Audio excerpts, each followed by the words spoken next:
What's good, family? Chiefdryno is live. Um, let's have a look if anyone is online. I'll quickly have a look. And as always, I share my stream on my WhatsApp group, which is called African YouTubers. So yeah, we should do that. And then today's topic is going to be about Africa. There's only one thing that brings me on here. It's always about Africa. And the topic is what's wrong with Africa.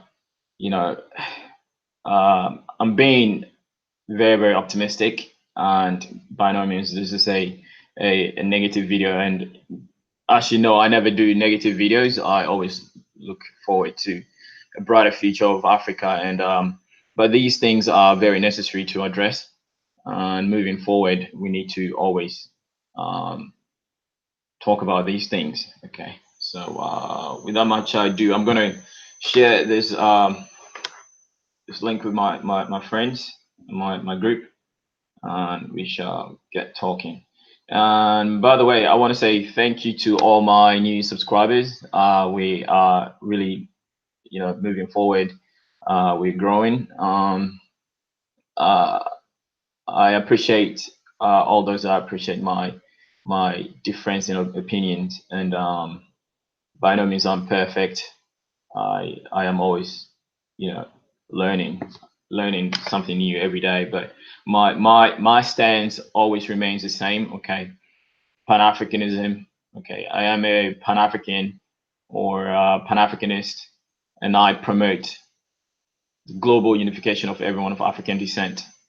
All right. So if you are of African descent, we need to link up. We need to connect, and build a network. Because in unity, it's only in unity that we can achieve anything meaningful. So yeah, I will share this link quickly, and then we shall. By the way, I'd like to do a sound check as well. So let's have a look at that. All right, sounds good. I'm gonna share the stream with my friends from the WhatsApp group. I don't know what's up with that group at the moment, but it's gone crazy like a wildfire at the moment. And it's now like I'm getting like 1,000 messages a day. So it's it's just blowing up my phone with notifications. But it's all in good spirits. So let's see what's happening here. So what's good, family? Chiefdryno is live. Please join me. All right. So I'm gonna put a link there.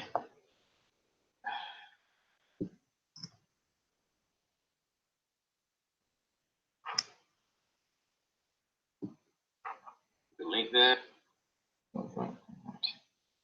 So yeah, nobody's online at the moment, but once I share the stream, okay, I'm gonna have people come in. So.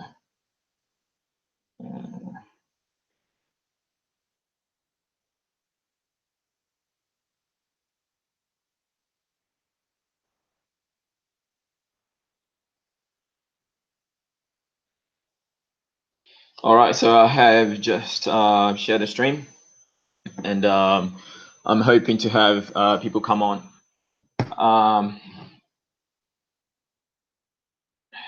Let's see.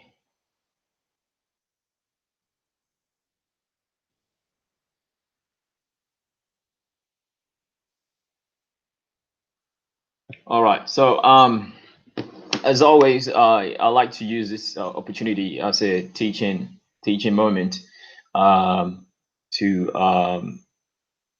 educate, because a lot of people lack knowledge and understanding. Part of the education is gaining understanding of what you're actually learning, not per se regurgitating whatever you've learned, but implementing it. Okay, using critical analysis, critical thinking approach to whatever information you have and how you process them and iterate them. So I like to actually break down a lot of information that we get, and basically through my own understanding through critical thinking. So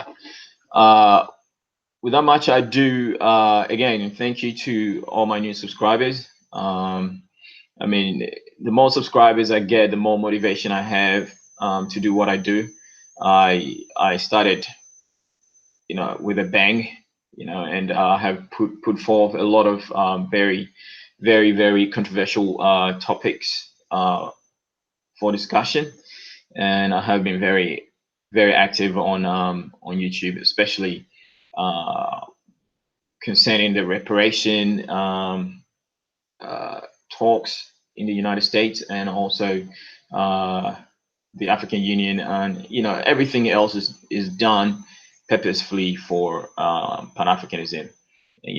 Dispelling the myths and the misconceptions and miseducation of people worldwide about African people, culture and customs and way of life of African people.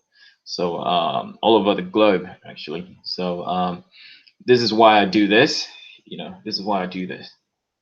So without much ado, I don't think anyone is going to join me at the moment because of the time.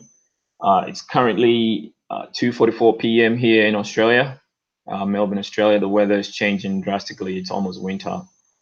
Next month is winter for us. It's getting cooler, and for the first time today in like three months since the start of the year, really, to be honest, we haven't had much rain at all. But today we had quite a significant amount of rain to soak the ground here in Melbourne, Australia, and the climate is really changing drastically. And the climate projection for Australia overall is really dire for the next 50 years. Western Australia is not going to have any rains at all. The ever expansion of the desert is an imminent threat, and wildfires, bushfires. It's really looking bad for Australia in terms of the climate. But the call to action or call for action is now. It depends on what we do now. That's going to affect how we relate to the climate in the next 50 years. And this is not just Australia; it's all over the world. I mean, we look at the hurricanes in Mozambique, the cyclones in Mozambique, devastating, and you might think you are in the United States, you're not exempt. Okay, summer is coming. Okay, the volcanoes are going to be blowing, the hurricanes are going to be left and right. The UK, Europe is going to have heat waves. I mean, the whole globe is looking crazy. Okay, in terms of the weather. Oh, hi, Em. Thanks for joining the stream. Elm City Live. Yeah, haven't been on in a while, but yeah, good to catch you. Good to catch you here. I wish our time wasn't so different, then I could stay. Yeah, I apologize for that, but Australia is like a day ahead of everyone else. But yeah, you can always catch the replay. You can always catch me on the replay, my dear sister Em. All right, peace and love. All right, so yeah. So what is really wrong with Africa? I mean, I came across this news article about Ghana. I was born in Ghana, so I always gravitate to whatever is going on in Ghana, and but not only in Ghana, because my whole my whole story, my ancestral origin goes back.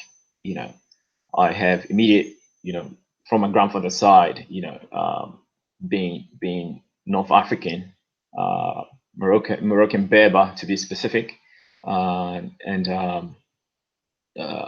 my grandfather who was American, by the way, he was Berber, North African, Moroccan, Berber, and Algerian, to be specific. And from my mother's side, they were from Rwanda, East Africa, and Mozambique. And I do have a bit of Somali blood as well. So everywhere I go, Australia is full of Somali people and Ethiopians. People always question where I'm from, and it doesn't help that I can't speak much Arabic, so it just questions them.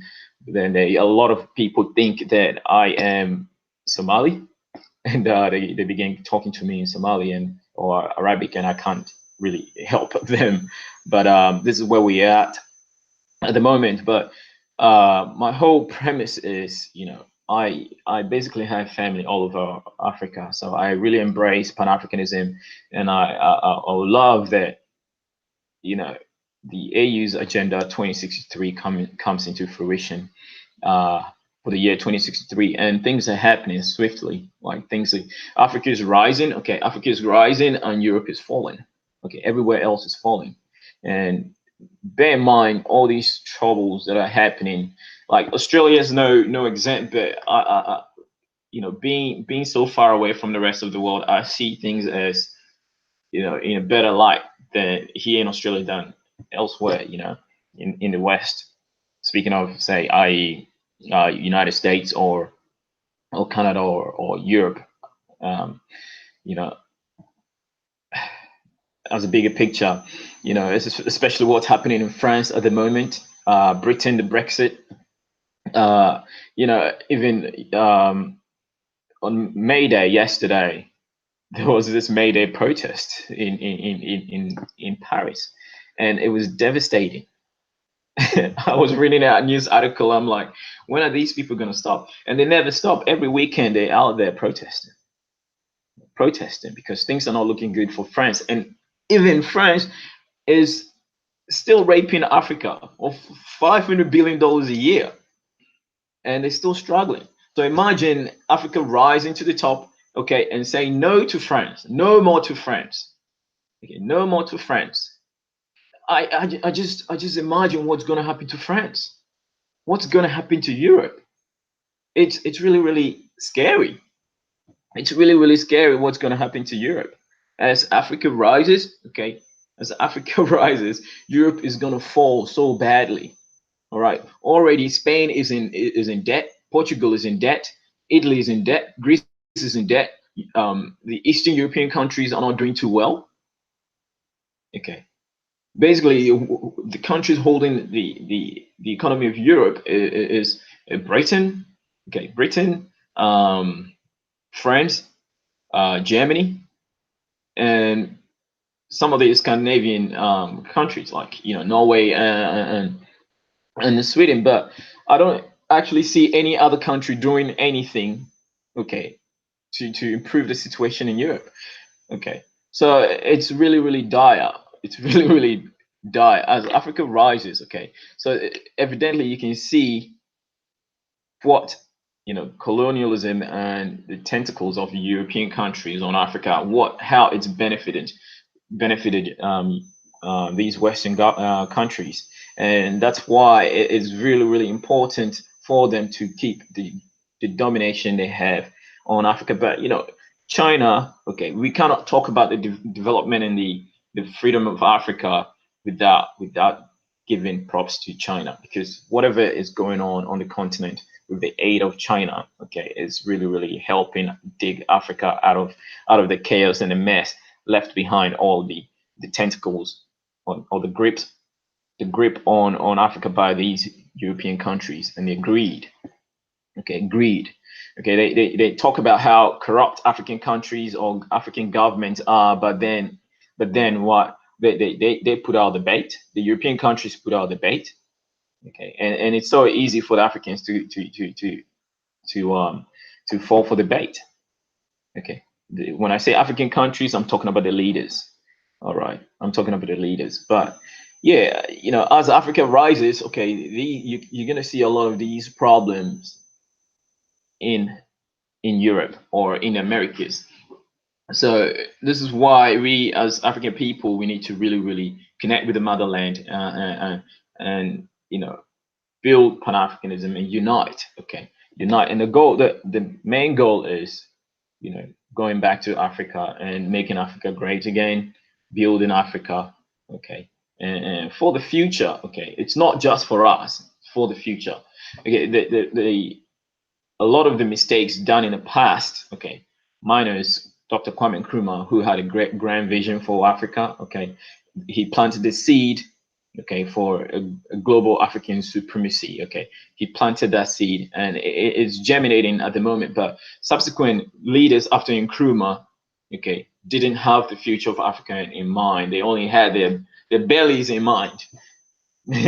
When you talk about Mobutu Sese Seko, what he did to Patrice Lumumba, okay, what he did to him, he didn't think about the future. Okay, Mobutu died a horrible death. Okay, and all his assets, Mobutu's assets and wealth, got frozen in the Swiss bank, over $250 million or pounds or whatever. Okay, got frozen in the Swiss bank.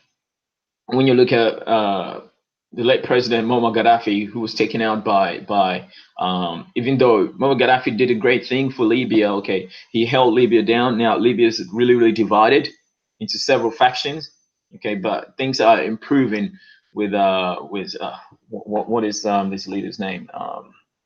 His name just skipped me now, but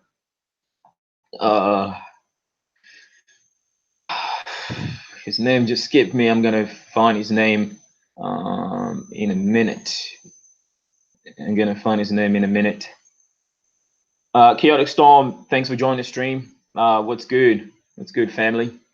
Yeah. I'm gonna find his name in a minute. The rebel General Khalifa Haftar. Okay, he's really holding things down in Libya, and he's gonna take it over. The last time I checked on him, he was marching his troops to Tripoli, and that was a couple of weeks ago or 3. He was marching his troops to Tripoli. He has a greater portion of Libya, and it's pretty obvious. I haven't heard any sort of chaos, but it's pretty obvious that he would have taken over Tripoli by now. And once you capture the capital of Libya, things should begin to progress from there. But there are some bizarre news about Russia, which I saw this article, and I will share all these articles in due time. Okay, so yeah, I think it's about time now I share the article. Thanks. I have a couple of guys in here. I have Elm City and I have Chaotic Storm. So I will go into the articles. The premise of this video is what's really wrong with Africa. Okay, and I came across this article. I'm gonna go in and share. Go in and share my screen. Okay, share window. Okay. So yeah, I am sharing my screen. Okay.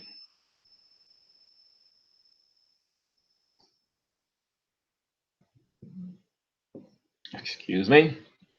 What is really wrong with Africa? Okay, I came across this article. Like I was saying before, I always go, because I was born in Ghana, I always check out Ghana. And whatever trend is set in Ghana, okay, has a ripple effect across the continent. Okay, Ghana has a strong alliance with Morocco, has a strong alliance with Egypt, has a strong alliance with Ethiopia, has a strong alliance with South Africa. Okay, all these xenophobic noise you're hearing about, South Africa. If you mention that you're from Ghana, people leave you alone, because they know, they respect Ghana. The entire continent of Africa hold Ghana at high regards, even when it comes to sports. When you mention Ghana, everyone is like, oh, okay. There's this high regard given to people from Ghana, so it's prestigious. Okay, it's prestigious to be Ghanaian, right? It's prestigious to be Ghanaian, and no wonder when you look at the Western, when you look at say for instance the United States. Okay, when you look at the U.S., all African Americans just want to go to Ghana. Okay, want to go to Ghana and stay there. And factually speaking, okay, Ghana has the largest African American settlement, in the entire continent of Africa, But there are a lot of issues going on in Ghana which reflect the entire continent, to say, right? Because the conception of a united Africa, or the African Union, which started with the Organization of African Unity, okay, started with Dr. Kwame Nkrumah, who stems out of Ghana, okay, and Ethiopia. So you can see all these things happening, in regards to the affairs in Ghana. Okay, so when Ghana sets a trend, okay, the entire continent follows, especially the English-speaking countries in Africa are very few. We have Nigeria, we have Ghana, and Kenya. I think Ethiopia, we have Mauritius, we have South Africa, Zimbabwe. Where else? I think that's about it. Sierra Leone, Liberia, Gambia. I think Gambia. The out of 54 countries, I think I just mentioned like 6 countries, and the rest speak either Portuguese, French for the most part. French for the most part, and then everything else in between. All right. So without much ado, I'm gonna make this stream not too long, but let's see how we go. Okay.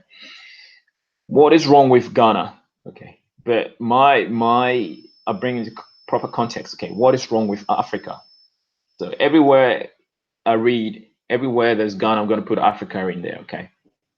And I'll put the article in the description box, as I always do, and then you can always go check it out. So this is from GhanaWeb.com. Okay. For those of you who don't know, this is the flag of Ghana. That's the flag of Ghana: red, yellow, gold. Okay, which is a Pan-African flag. Okay, with a black star, meaning Ghana is the black star of Africa. Okay, because Africa, we are a black continent. Okay, black continent. Right. Not necessarily our skin color is black, but it's just a racial classification. I don't really believe in racism, or races, but then it is what it is. Okay, it is what it is. It's a classification, and even though I don't agree with it, but we just roll with it. We just roll with it. Okay. Panther Assad, thanks for joining the stream, family. Greetings. So yeah, what is really wrong with Africa? Okay, I am not too old, neither am I too young, and certainly I cannot admit to knowing all the problems confronting our nation, Ghana, but I'm gonna say Africa, right? I need to zoom this in because it's hard to read off the screen. I am not too old, neither am I too young, and certainly I cannot admit knowing all the problems confronting our dear nation, or Africa. But suffice as it will. I have had the speck removed from my eyes and have seen the trajectory of our governance process as a nation with my eyes, and have come to the conclusion of the very facts I dare state beneath. The trouble in Africa is simply and squarely a leadership crisis, finding its expression in the volcanic way of our practice of politics in Africa. Let me hasten to indicate that there is nothing wrong with the African, our land, our climate, our weather, and our ability to think and do things for ourselves. The African crisis stems from the roots of the unwillingness and the wanton disrespect for patriotism on the part of its leaders to rise to the responsibility of performance beneficial to the good of Africa. We have been quite fairly, or if you will, strongly in the epoch of our political life in the demonstration of some leaders' true depth-defying love for Africa and their willingness to, against all oppression and aggression, to do things for the betterment of Africa. What we are witnessing in this Fourth Republic, so this is a republic, Fourth Republic of Ghana, and since I'm going to speak for much of Africa. Okay, much of Africa at the time of independence of Ghana, which was the 6th of March, 1957. Okay, there were like only 6 countries in Africa that were independent. Okay, you have these apartheid South Africa, which got independence in 1931. You have Egypt gained independence in, I think, in 1950. Libya, not so much Libya. We have Morocco, 1947, Sudan, and stuff like that. So just a few countries, but overall, okay, Ghana was the first quote unquote black nation to gain independence from European domination. So in this context, okay, it's African. The African people have consistently respected the what was I? What we are witnessing in this Fourth Republic is the display of greed, individualism, selfishness, vindictiveness, and by extension, lack of supreme love for Africa and its or her citizens. Okay. We have not seen in any of our leaders the true commitment without fail to addressing the rudimentary matters at the heart of our development. What we have seen over the period is sorry sight and clearly tells me that the future which we hope to be brighter, smacks of bleakness. The African people have consistently respected the democracy we have opted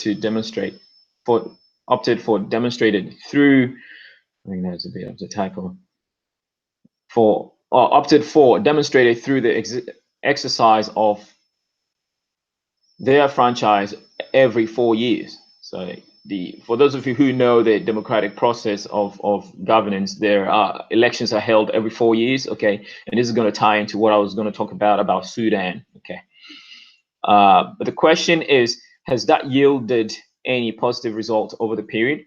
Have the African people truly benefited from this democratic way of governance? What, unfortunately, has characterized our politics, and if not dealt with, will destroy the very pillars of our democracy as corruption, which is in capital. Okay. And I spoke briefly about corruption earlier on in the stream. Okay, I spoke briefly about corruption, and I said that, okay, what the European governments or everybody else in the West is quick to paint a broad brush about African people or African leaders being corrupt. But what they do not discuss is that, in order for you to have this corruption, okay, the Western governments are the cause of it. They need to be the cause of it. Okay, they put the bait out there. Okay, they put the bait out there.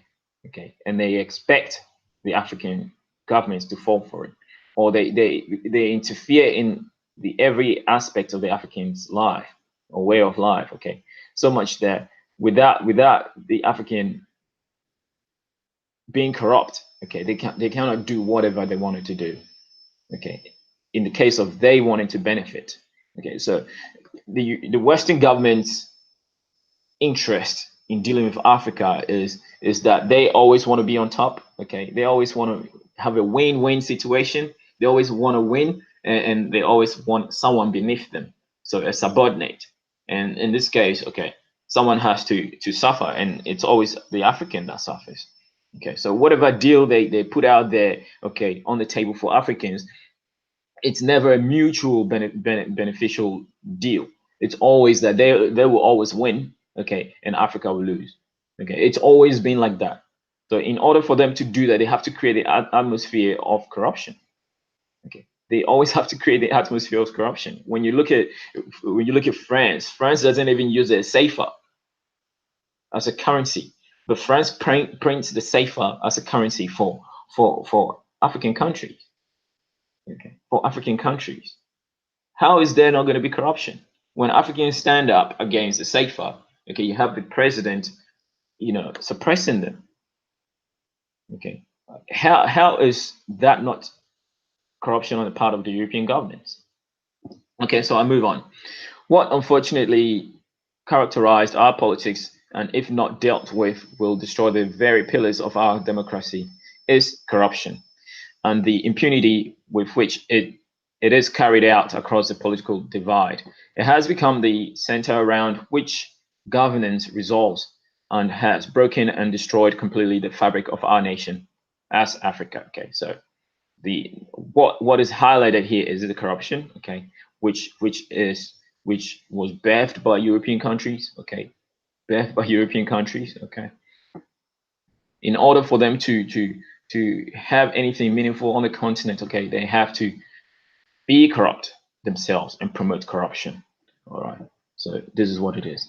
The high rate of unemployment and its attending consequences have been pushed to the back burner and has been treated lightly in this country, forgetting that these unemployed young men and women are an army in the waiting. Okay, so if those of you who understand that proverbial saying, the back burner, if you have a stove top, you know, the back burner is always has always a small flame. So whatever you're doing on the back burner will not be done in a short time. It's going to take a long time for it to happen. Okay, so that's what the back burner means. But what these people don't understand is, okay, Africa's population is about what, nearly 70% the youth, okay, who are under 25 years old. Okay, so what this part of the article is saying, that if you do not do anything, the unemployment of the youth, okay, and its attending consequences, okay, if you do not attend to these things, okay, this is going to raise an army, okay, waiting for you. And you know, this is what's happening in Sudan at the moment. Okay, you have the youth on the streets, okay, and in protesting against the government for change, and it's happening all across Africa. Okay, you have Morocco, you have Algeria. Okay, it's happening.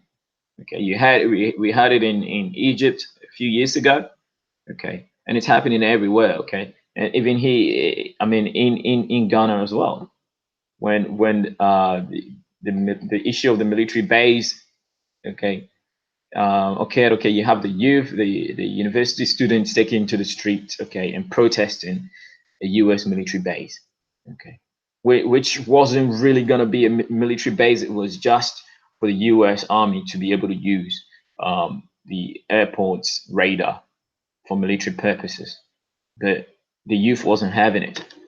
Okay, the youth in Ghana were not having it. So similarly in Sudan, okay, they're not having it. All the pictures you see are young, very young people under the age of 25 protesting. They don't want it because their future is bleak. Okay, they don't want that. So today the average Ghanaian, but in this case I'll say African. Okay, today the average African is greatly suffering not because they are lazy, suffering not because they've not tried to do things for themselves, suffering not because they haven't tried to look for opportunities, but are suffering because of wickedness of our leaders. Okay, so throughout Africa, okay, this is the narrative, the wickedness of our leaders. Okay, throughout Africa, throughout. When you look at Kenya, for instance, okay, even though there is economic high growth in Kenya, okay, this economic growth is coming at a loss, okay, because, or at a cost. We'll say a loss, okay. I'm trying to be optimistic here, okay. It's coming at a cost that Kenya is going further and further into debt. Okay, and recently Kenya's debt got Uhuru Kenyatta went to China, okay, and asked for more loans, okay, 3.8 billion dollars, okay, and they were turned down. They were turned down. They were rejected, that loan, which is good because you don't want to keep borrowing.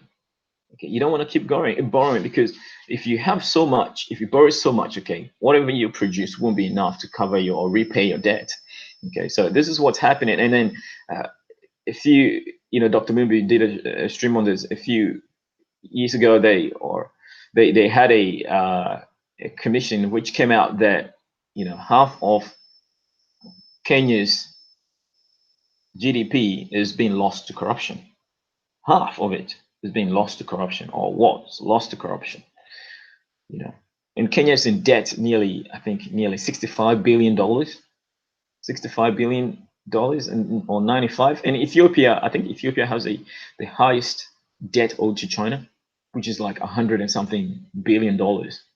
Okay, but Ethiopia has the population and the economy to sustain such a debt, because they can always repay with the growth of the Ethiopian economy. The Kenya is not so much doing too well to be able to repay that amount of $65 billion.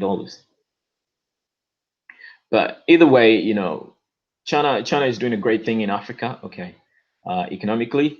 And if it wasn't for China, okay, it would only be Europe. And what Europe will do is, further keep Africa as subordinates. Okay, will never improve anything in terms of infrastructure on the continent. Will never give Africa any economic freedom. Okay, but China is changing the game. All right, I continue. Well, I'll take that again. Okay, to the average African is great. Today, the average African is greatly suffering not because they are lazy, suffering not because they've not tried to do things for themselves, suffering not because they haven't tried to look for opportunities, but are suffering because of the wickedness of our leaders. They do not care about us. All they care about are the very people closer to the light, to light the candle for them. So, and then their family. Okay, so this puts in tribalism and what's this word? Nepotism. Okay, nepotism is when people in position of power favor people that are close to them, i.e., family members and so on. Like when you have the president, former president of Angola, Dos Santos, the daughter being the richest woman in Africa, or one of the richest women in the world. Okay, and you know what that means. Okay, you know what that means. The wealth siphoned from the country was just passed down to Isabel dos Santos. Okay, who is the richest woman in Africa. Okay, but then she's doing a great deal with that wealth. Okay, she's doing a great deal with that wealth, and I hope she does. She do a bit more. When you have the president of Cameroon, okay, Joseph Biya or Paul Biya, when you have him and the daughter, I just can't get over it. Okay, and the daughter is spending $250,000 a year on just rental property. $250,000 a year. Okay, that could build an estate in Africa. That money can build an estate of more than 200 homes in Africa. And you have someone's like Joseph Bia's daughter blowing that money in a rental property. And who knows, that's just her rent. Who knows how much she's spending on her everyday life, like clothing and whatnot. They didn't talk about those things. So yeah, the wickedness of the African leaders is basically what's wrong with Africa. That's it. The wickedness of the leaders. It's not that they're not educated. When you have the president of Ghana, okay, he is highly educated. Okay, the president of Ghana is so highly educated. But then, does he fall into the category of this? Of course he does. Of course he does. Okay, of course he does. So they don't care about us. And even though, some of them may seem not to, okay, they're just reluctant or very slow to act. Okay, simply for the fear of the backlash of dealing with the European countries. Okay, they always fear what Europe is going to say. They always fear that, so they always have to act accordingly. Okay, and that's wickedness. Okay, when you put European needs above your African people. Okay, that is selfish, that is greed, and that's wicked. Okay, and mind you, they will always live better than the average African. These leaders will always live better. You know, they will always live better. So they do not care about us and blah blah blah. Okay. How long will we continue to be treated like aliens in our own country? How long will we be treated as fugitives in our own country? It is about time we united as a youthful front and did things differently. Okay, so this is the narrative across Africa. Okay, the youth are rising up. Okay, the youth are rising up, and this is the importance of education and the importance of current affairs, getting in tune with current affairs. Okay, and the internet. Okay, the social media, the internet is what's really helping Africa at this point. Okay, what's really helping Africa at this point, because everyone is getting really educated. You can just hop on the internet and educate yourself like so easily. So Minko, welcome to the stream. Thanks for joining the stream. Chaotic Storm, Western powers are too powerful. Yeah, the Chaotic Storm, they are very powerful, okay, because they make you think so. Okay, they make you think so. What is the story of the ant and the grasshopper? Okay, the ant and the grasshopper. What was this? Disney. What was this? Ants. Okay. When you're divided, the grasshopper can bully you, but when you unite, okay, when you unite, okay, they are no, match. They are no match at all for Africa. Okay, and Africa, the African Union is in the right direction. Okay, by 2063, okay, when Africa unites with the Africa Free Trade Agreement, okay, which phased out, through the 32nd summit held in February. Okay, it was actually drafted last year, 2018, March 2018, and phased out this year. Okay, the year of return. I always say the year of the 2019 being the year of the liberation of the black mind. Once you are free, okay, mentally free, okay, everything that's going on is mental slavery. Okay, once you free your mind, okay, you realize how much power you have as an African people, because they've placed us in a perpetual consuming database. As a perpetual consumers, as Africans, we would only consume whatever the West produces. But once we come out of that paradigm and start producing our own stuff and consuming our own stuff, okay, and through this Africa free trade thing that's happening, okay, Africa is no longer going to rely on Europe for rice or wheat or barley or simple things like toothpicks. Nigeria spends like millions of dollars importing toothpicks when you can make toothpicks in your own country. Okay, so tomatoes, like the whole sub-Sahara region is so fertile. Okay, you can grow whatever you want to grow. Okay. I have a friend from Malta. She was in Ghana, northern Ghana, and she spent some time in northern Ghana, Tamale. Okay, she was just speaking about how fertile the land in Ghana is. Okay, and you have it all the way into Mali, how fertile that land is. Okay, for what? Livestock, agriculture. That's where you have the Fulani people. Okay, that belt, the Sahel belt. You have the Fulani, which is the largest ethnic group in Africa, stretching all the way from the west coast of Senegal all the way to like the Horn of Africa. You have the Fulani speaking people, which is like a tribe, the largest tribe in Africa. Okay. These people are nomadic farmers. You can grow enough food to support everyone in Africa. Okay, there's no excuse.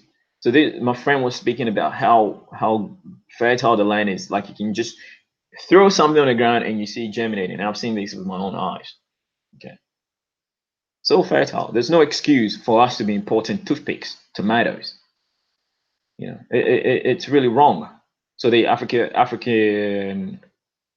Free Trade Agreement is going to really change a lot. Okay. Whereas Africa is not going to import rice when you can get rice from Ghana. You know, Ghana grows rice. You can grow rice all along West Africa. Great weather.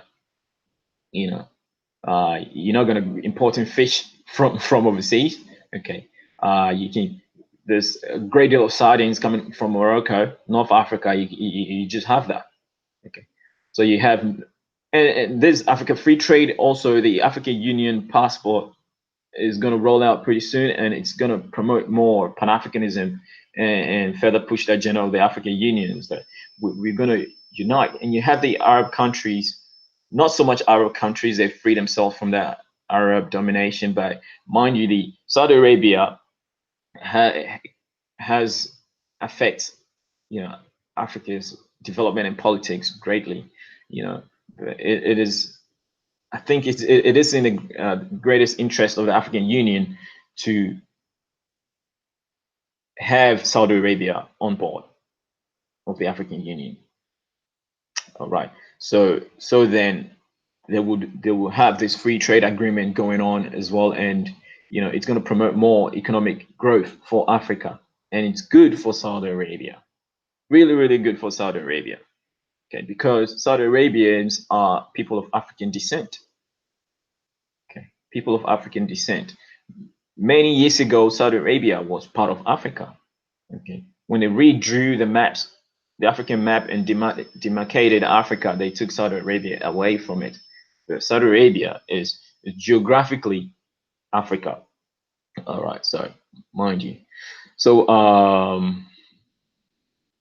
so yeah, thanks for that contribution, Chaotic Storm. Western powers are too powerful. Okay, um, their power is only in the mind. Okay, when you look at what's happening in France at the moment, okay, the protests. There's no single day, okay, in France, no single weekend. They always protesting on the street. But the May Day protest took it to a whole new level.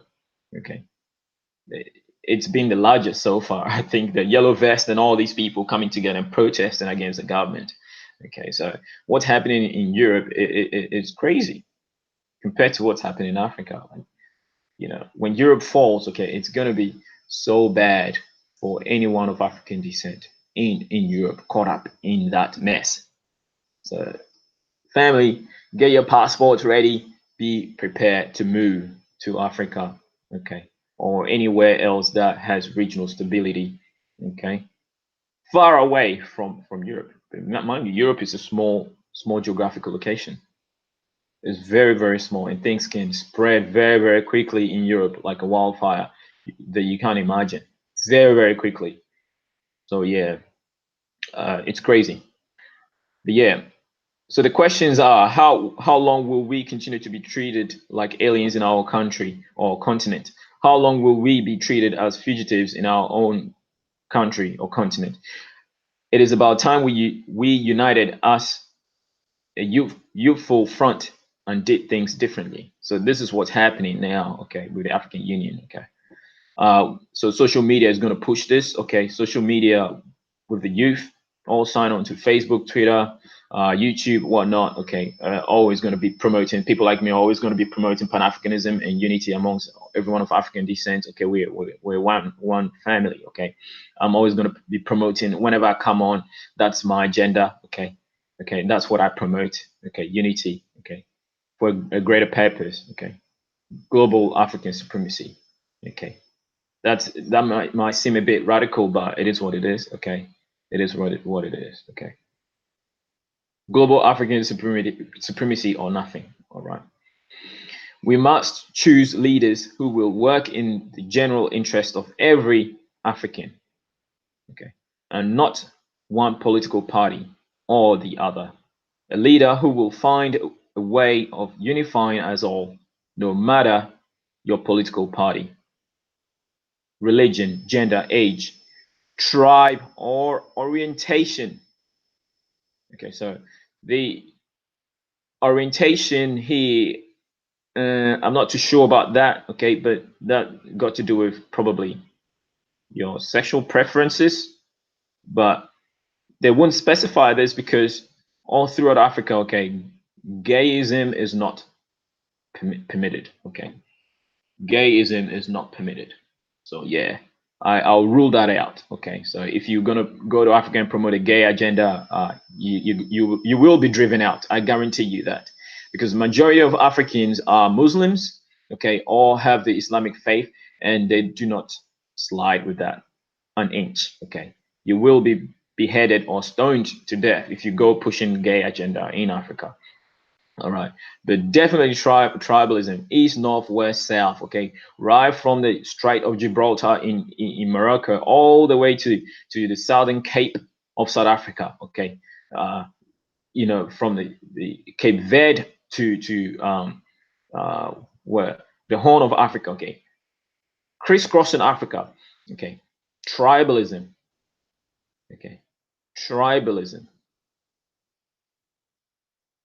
is one of the very things that is detrimental to the growth of Africa. So tribalism can easily be fixed, okay, with urbanization. Okay, so as Africa develops um, into a modern Africa, having modern cities, facilities, and stuff like that, okay, tribalism is going to naturally go away. Okay, so modernization of Africa is going to eradicate tribalism. All right.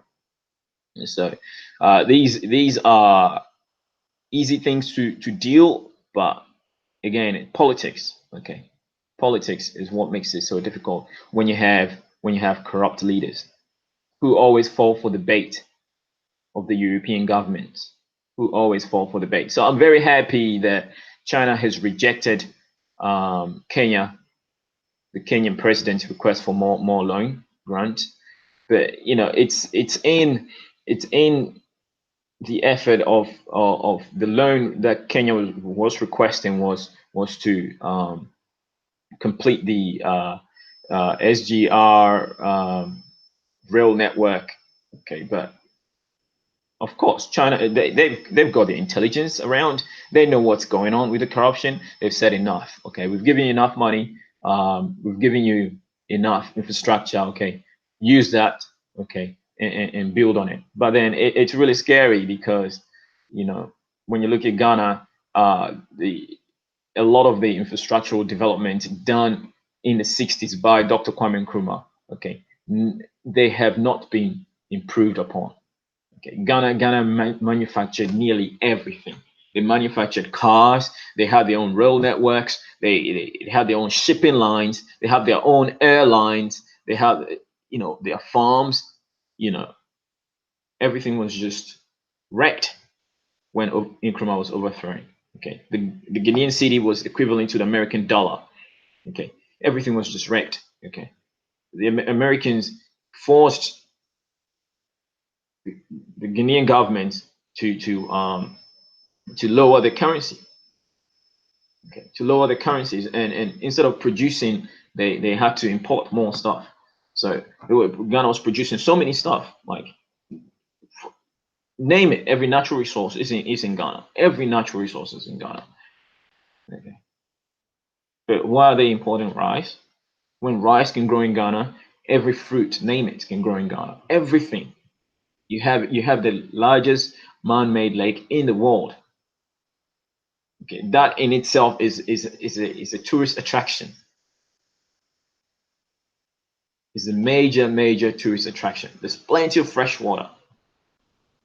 Okay, what else do you want? Okay, so I'm gonna read more about that. And the Ghanaian government, okay, the Ghanaian president made a concession to something like that. So, yeah. The beauty is that the African countries they know their fault. They know they are at fault, and they easily admit their faults. Okay, they're not very arrogant. They're not very arrogant. So that's a good thing. But it's up to the African people to say no. Okay, if you don't say no to a bully, the bully will keep doing what they're doing. But the moment you say no to them, they learn their lessons and they back away.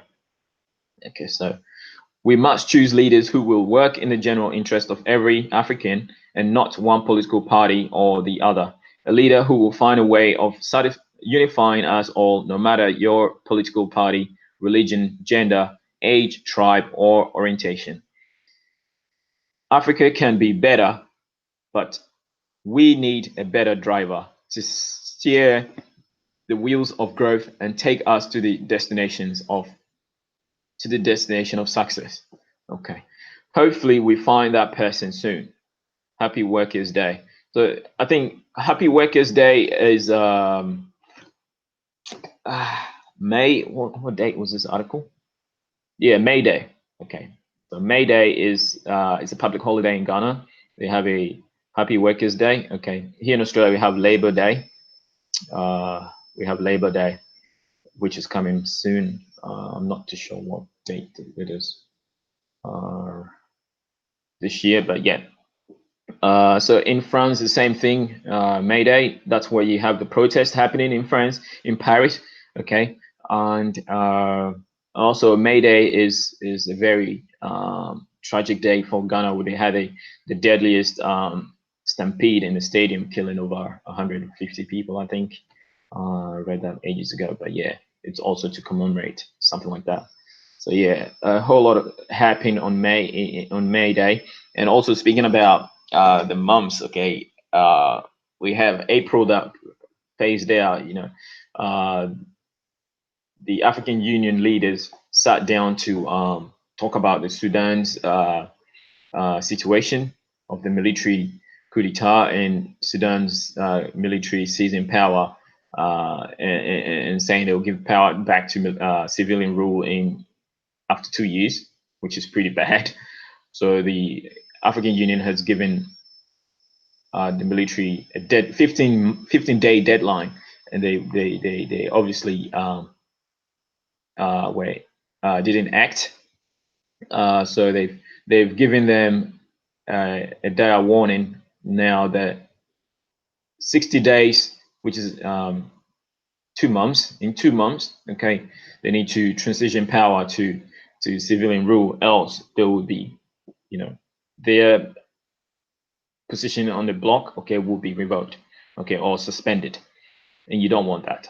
You don't want that. So currently, there's a lot of economic chaos in Sudan at the moment, with South Sudan, okay, separating from Sudan, the main Sudan, okay, having the largest oil reserve in the Sudan. South Sudan has all that, okay, and Sudan can't just cope being in chaos. Okay, they can't. So the sooner they get back to rectifying these issues, the better. And I hope they reconcile with South Sudan, okay, and become one country again. All right, become one country. But all these countries will be irrelevant when it comes to when the African Union rolls into effect. Anyway, so yeah, hopefully we find a person soon. Happy Workers' Day. God bless Ghana, or God bless Africa. Signed, Kwame Owusu Danso, President Forum for Accountability. Okay, so this article was from GhanaWeb.com, and I'll put it in the description box so you can go check it out. All right, so what do we have here? Chaotic Storm. I hate watching the videos where they interview African leaders about homosexuality, like they don't know where they stand on the subject. Yeah, it is they, you see, this is what I talk about, that the fear mongering. Okay, Western powers think they have a lot of power, okay, but they don't. Okay, they create in your mind that they have a lot of power, but they don't. Especially when you look at Brexit, okay, when you look at the protests happening in France, okay, when you look at Angola economically colonizing. Chaotic Storm, I know you have family coming from Portugal, right? When you have Angola, basically economically owning Portugal, okay, owning Portugal. When you have Greece broke, and you have Italy. Where else? Okay, Europe is in trouble.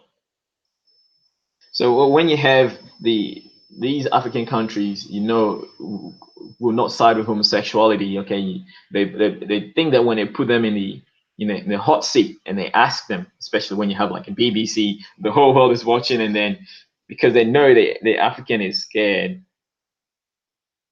because basically their hands are in the mouth of the Europeans when it comes to aid and finance and stuff like that. So what they think that when they put the African in a hot seat, the African will say, "Yes, a master," or "Yes, a massa." They think the African is going to do that, and really, this makes me applaud Uhuru Kenyatta because this is what he did. Okay, they put him in a hot seat, and he said no. Okay, it is in our constitution we do not side with homosexuality, and it is not our prime focus. Okay, people are starving, people are hungry, people are looking for food. Okay, there's political turmoil. There's so many things. There's hurricane devastations, and you're asking me about homosexuality as that's a prime focus. Come on, get out of here with that bullshit. So basically, this is what it is. Okay, and homosexuality will not fly in Africa. I'm not saying homosexuality doesn't exist in Africa. Sure, it does, but it's not a concern for the African government. Okay, and for the most part, it's illegal. Okay, because the African understands that is counterproductive.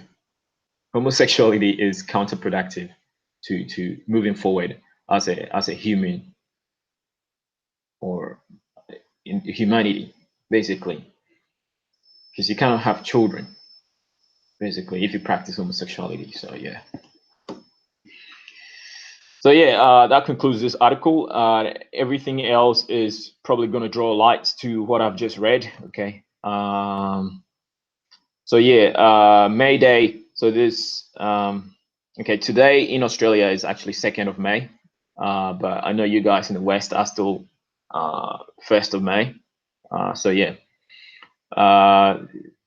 So the on May Day, okay, the president had to make an address, okay, and 62-year-old Ghana still a work in progress.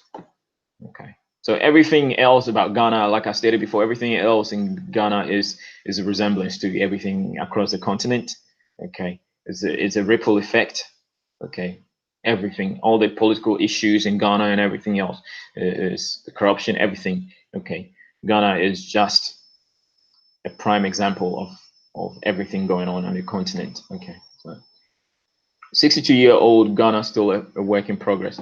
Nana Akufo-Addo, the president of Ghana. Okay, the president Nana Addo Dankwa Akufo-Addo has acknowledged that there is a lot more Ghana has to achieve as a country, striving to improve the lives of its citizens. I don't know why they say its citizens. It's meant to be her citizens. Okay.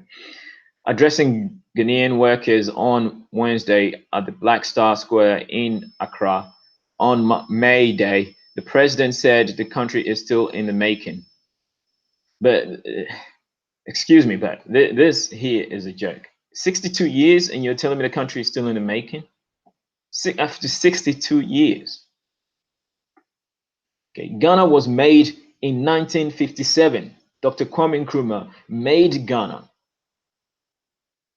from 1957 till he was overthrown. Okay, in 1967, Ghana was an economic giant. Okay, but you guys wrecked it. You guys wrecked it, and you're telling me Ghana is still in the making. Well, we'll see. If you're banking on the African Union, well, in high hopes, all right. Our nation and Ghana at 62 remains a work very much in progress. So this is his quote. Okay, our nation and Ghana at 62 remains a work very much in progress, and lots of things remain to be done to improve upon the quality of our lives in all 3 stages. He said, it can only be 3 stages, but we'll go with that. He said, defining the 3 stages as the pre-working stage, the working stage, and pension. The president observed the country has, since independence, continued to battle with debt and continues to rely on borrowing for infrastructural projects. Okay, so if this for 62 years, Okay, this has been your trend. Okay, if this doesn't tell you the level of corruption in the country, okay, and how the European government have their hands in it, then I don't know where your intelligence is. Okay, if a nation for 62 years is in debt with the amount of natural resources they have, name it, name all the natural resources you ever want in Ghana. Like everything is in Ghana. Everything. You can find everything in Ghana, minus I think cobalt and coltan. Okay, name it, everything which is only found in the Congo. Okay, and uranium, everything is in Ghana. Okay, iron ore, everything, timber, land, you know, everything is in Ghana. But what they did was, they privatized a lot of things. They run the country to the ground. A whole lot of industries just had to shut down because the government turned a blind eye to them. Instead of producing in Ghana, they were importing, devaluing the Ghanaian currency. Okay, so this is what it is. Okay, and this is from the leaders. Okay, so much that Jerry John Rawlings had to do coup d'etat, a couple of coup d'etats, okay, to remove all these corrupt leaders and transition Ghana into a republic, okay, or a proper democracy in the 90s. Okay, so yeah, a whole lot of props needs to be given to Jerry John Rawlings that is not given. Okay. So yeah, the president observed the country has since independence continued to battle with debt and continues to rely on borrowing for infrastructure. In 62 years, we have not managed ourselves to be able to have the money to deal with the deficit in our infrastructural development without borrowing money. This is really disappointing. Like, it's really sad. Okay, it is really, really sad, he said. The president charged workers across the country to give off their best in their various places of work. Like, oh, I was born in Ghana. I know Ghanaians are very, very hardworking. Ghanaians work very, very hard. Okay, even for a few cents a day, they will try and sell something. Okay, they will try and sell something wherever a car stops. They want to sell something to you. Okay, Ghanaians work very, very hard. Okay, and even in the States, an article came that Ghanaians are the most industrious or successful immigrants in the United States. I mean, that alone is really sad. That alone is really sad, but that's painting, the picture here. The Ghanaians are very hardworking. Okay, the Africans in general are very hardworking because the African understands that if you do not work, you cannot eat. All right, so basically that's what it is. Okay, there's no free lunch. Okay, there's no free lunch. All right. The president charged workers across the country to give off their best in their various places of work while emphasizing the need for them to cooperate with the government to build a better nation. So yeah, that's not really going to happen. Okay, that's really not going to happen if you are not being transparent as a government. Okay. He acknowledged that as managers of the economy, the government and its leadership are also workers who are working assiduously to grow an economy that will benefit all Ghanaians. So basically, that's the end of the May 1st address by President of Ghana, Nana Addo Dankwa. So yeah, I'll put the article in the description box. You can check it out. So yeah, any questions in the chat? No. Okay. We move on. So yeah, this takes me to the latest. Okay, another headline here. Okay, the African Union gives Sudan military third deadline of 60 days to hand over power. Okay, so this is the problem now with the African Union. They do not have military power, okay, to push an agenda like Europe does. Okay, Europe has NATO. Okay, they have NATO to push a military, sanction on any country or even invade or seize power. Okay, so the African Union is not there yet with military power, but eventually the African Union is going to have an all-African army. Okay, so if any African country is messing up, they just roll the army in there and take it over. Okay, or basically do what they have to do. All right, so yeah. So I'll read the article. It's only a small read. Okay, the African Union. So this is also from Ghana Web. Okay, this is the Sudanese president. Okay, so we have Sudan and we have South Sudan. So this is the president of Sudan. Okay. For those of you who think Sudan is an Arab country, no, it's not. It's an African country. This is the president, Omar al-Bashir, who is Sudanese. Okay.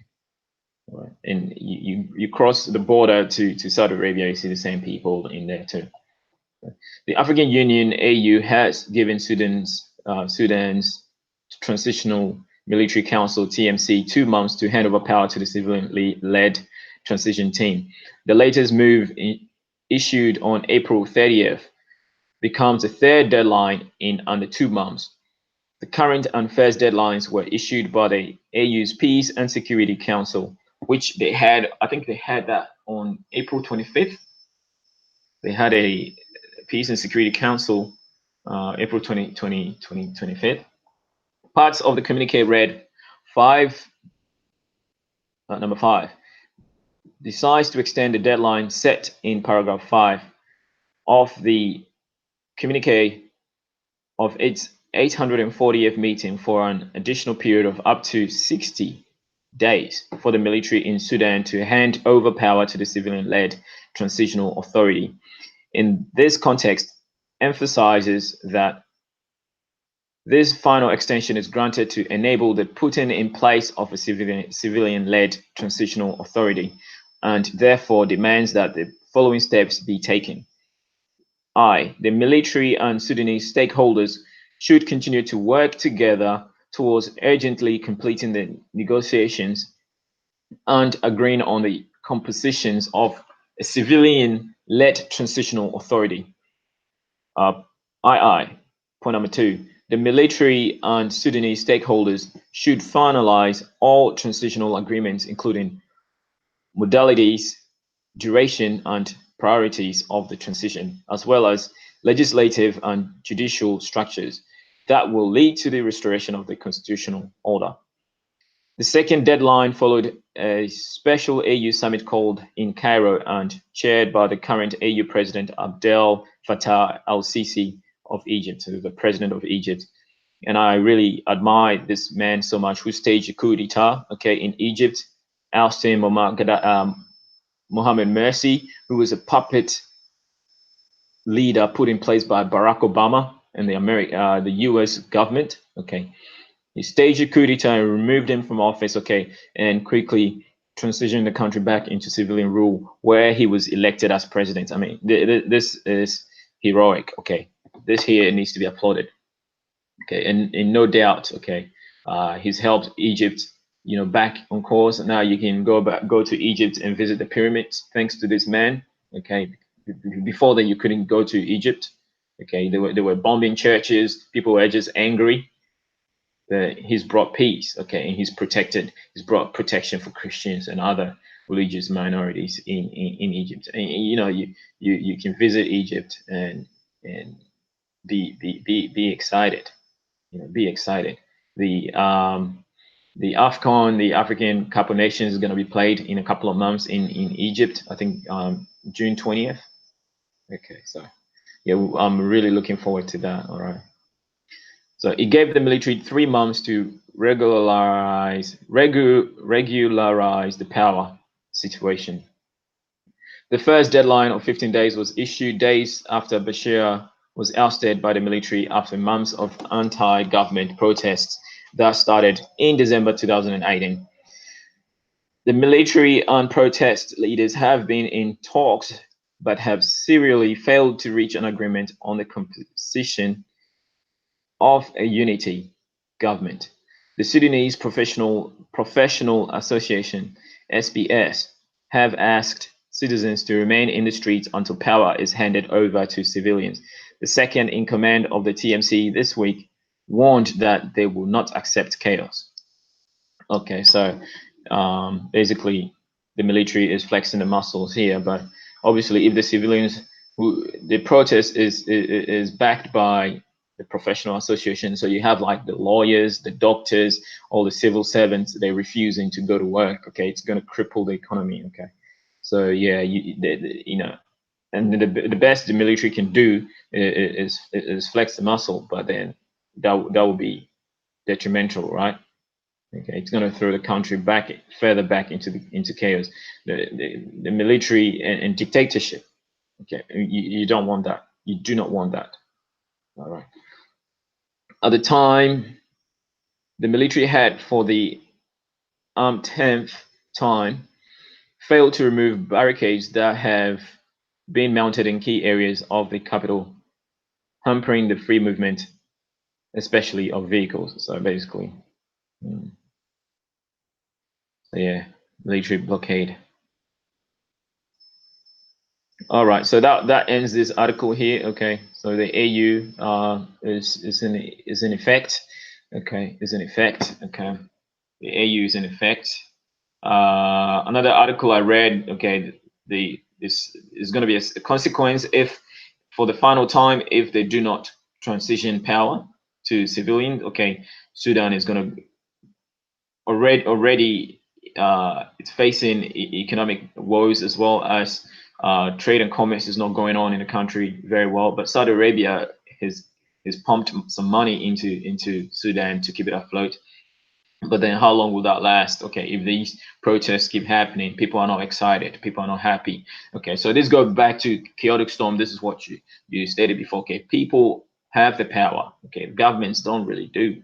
Okay, but when they put fear into you, they make you think that they have more power than you. But you can choose. Everyone in the United States can choose not to go to work, and you watch the country fall economically. Okay, watch the country fall economically. So they put this fear in you, and you have all these credit card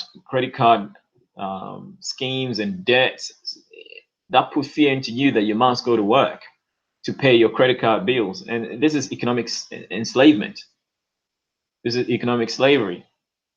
So when they put constraints on you, and fear in your mind, and control, basically control your financial affairs. Okay, you become a slave to the system. So when they say jump, you jump. All right. So one of the most important things you need to do is be economically independent. Okay, make sure you don't owe anybody. Do not owe anybody. So yeah. um So yeah, basically, yeah, AU gives Sudan military third deadline of 60 days. Okay, so I just read that, and this is another article on it. Okay, so yeah, this one also outlines the points here. Okay, so basically, it's how many points there? It's 2 points.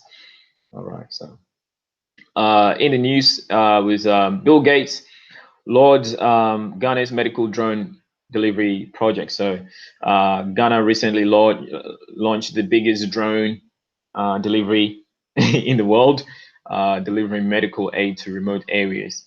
So yeah, and you have Bill Gates commenting on it. Okay, co-founder of Microsoft, Bill Gates.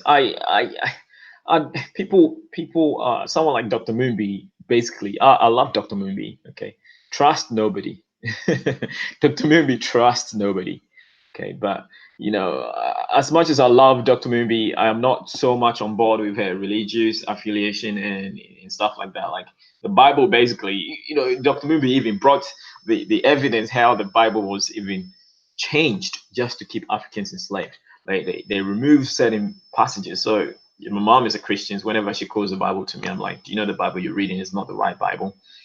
Because they've changed the wording, they've changed so many things in the Bible just to keep people mentally enslaved, and then the whole religious concept. Okay, if you're someone who's watched the movie or the YouTube series called Zeitgeist, I don't know if it's still on YouTube. I watched it many years ago. Zeitgeist. Okay, basically shedding light on the birth of religion or spirituality, which comes from Africa. Okay, and it doesn't start with Egypt. It started from the Nile Valley. Okay, which goes all the way into the starting of the Nile, the beginning of the Nile, which is Uganda, Kenya, Ethiopia, the Great Lake region. Okay, that is the heart of humanity. That's where humans started from, and that's where religion started from. Okay, that's where religion started from. So when you watch the documentary series Zeitgeist, okay, meaning the spirit of the times, okay, okay, the awakening of people, okay, the awakening. Basically, you would throw that Bible in the garbage. You would throw the Bible in the garbage. I myself bought a leather bound Oxford Bible, costing me about I think nearly $200, 150 or something. Okay, just to read, because it's the original version, King James version, 1611 King James, just to see what's in there, different to all the translations that we have now. And trust me, okay, so much goes into the English language, the word, and if you do not understand English language, okay, anybody can fool you, because the English language is really, really deep, one of the deepest languages, because it is new. English language is very, very new, one of the youngest languages in the world. Okay, the English language was created. Okay, English as we know it was not, prior to 1611, was not it as we know it now, because it's really, really changed. Okay, what created English was the borrowing of Latin, Arabic, and German and French. Okay, that created English. Okay, and to extend some African languages and Indian languages and all over the joint. Okay, that created English. So English language is very, very well thought. It's very, very clever language. And if you do not understand the English language people use, okay, you will be duped. You will be swept off your feet. Okay. So yeah. Now back to this Bill Gates Lord's Gunners medical drone delivery project. So co-founder of Microsoft, Bill Gates. So yeah, again, I know Dr. Moonby doesn't really speak well of Bill Gates, but you know, he is like a mad scientist. Okay, he funds things that benefit, but then there are things that, in the process of benefiting, okay, pose a lot of threat to other people, i.e., vaccines. When we know that vaccines have spread HIV throughout Africa, vaccines have caused a lot of harm in the past. Okay, in the past 50 years. Okay, but right now vaccines have helped a lot. Okay, so it's all in a work of progress. Okay, and when you look at the Zika virus, okay, Bill Gates funded the creation of hybrid mosquitoes. Okay, that would breed with the mosquitoes that carry the Zika virus. But then guess what? Those newly bred mosquitoes have mutated and carry a worse version of the Zika virus. And you think you are in the United States, you are free from that. Okay, as the United States warms up, like you have states like Arizona, Florida, Louisiana, um, the Carolinas, you have California, you have Texas, all those warm states. Okay, the Zika virus can come there. Okay, the mosquitoes can fly there. Okay, so you know you're not exempt. Okay, you're not exempt. But yeah, Bill Gates' work is more like a mad scientist, but everything else is work in progress. And you can only be optimistic. Okay, but here we go. Co-founder of Microsoft, Bill Gates, has lauded Ghana for adopting drone technology to supply essential medical supplies to health facilities across the country. Ghana last month inaugurated the Ominako Center in Eastern Region to serve as a point from where blood and other essential medicines and vaccines will be distributed by drones to hospitals and other healthcare facilities. In a tweet, the business magnate and philanthropist, so someone who works in the best interest of human beings. Okay, philo. It is from the word philo, so this is love. Okay, love of people. Commended Ghana and Zipline. So Zipline is the company that funded, or what's called the process of the drone transporting the medical so-and-so is called Zipline. The company responsible for the installation, operation, and maintenance of the drones for implementing the innovative idea. He tweeted, "It's amazing to think," even though he did not mention Ghana here, but obviously when you type in Zipline, okay, Ghana will come up. Okay. He tweeted, "It's amazing to think about the creative ways we've delivered vaccines over the years, even by dog sled when necessary. Today, a startup called Zipline is even using delivery drones to reach the most remote parts of the world." So, background. The 12 million initiative known as Fly to Save a Life project will fly special purpose drones from Ominako Center to distribute essential medical supplies to health facilities in eastern region parts of the Ashanti and Volta regions, as well as the entire Afram Plains. So yeah, that's about it. I'll put the this is the original tweet. Okay, Bill Gates tweet. Okay, April 29th. I'll put the article in the description box. You can check it out. Okay, so what else? What else is in the news? I spoke briefly about the Mozambique, the cyclones in Mozambique. Okay, these are dire issues than gay people's issues. Okay, so people are suffering. Okay, climate change all across the globe. Okay, climate is changing drastically. Even Iran had flood. Can you imagine Iran being mainly like a dry place having floods?